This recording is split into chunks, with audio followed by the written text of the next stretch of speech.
s'entend, hein, Christophe Ecker, vous qui êtes courtier en crédit ce matin, il faut prendre du temps. C'est important, on ne se précipite pas. Non, il faut. C'est vrai que le contexte est hyper favorable aujourd'hui aux acheteurs. Les taux sont très bas. Il y a des beaucoup à faire. Mais en même temps, les biens sont de moins en moins disponibles. Hein, il y en a de moins en moins. Aujourd'hui, on est clairement dans un marché d'acheteurs, quoi. C'est-à-dire que les acheteurs sont en position de force. Ça peut aller très très vite. Il se peut que des annonces soient publiées un lundi matin et puis 3 heures avant midi, le bien soit déjà quasiment vendu. Ça va très très vite en ce moment. Mais de toute façon, un projet immobilier, c'est un projet de vie. Donc bien évidemment que ça nécessite réflexion. Il y a énormément de paramètres à prendre en compte. Le financement, finalement, c'est presque la dernière étape de la fusée, mais il faut également bien le border, parce que là aussi, il y a énormément de spécificités.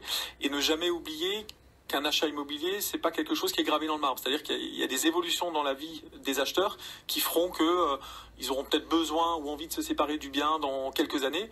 Ils auront peut-être la capacité de rembourser leur crédit plus vite. Donc il faut bien anticiper tout ça pour que le crédit dans lequel on va s'engager n'est pas une espèce de tunnel dans lequel on va s'engouffrer pendant 20-25 ans, mais qu'au contraire, il y a des portes de sortie.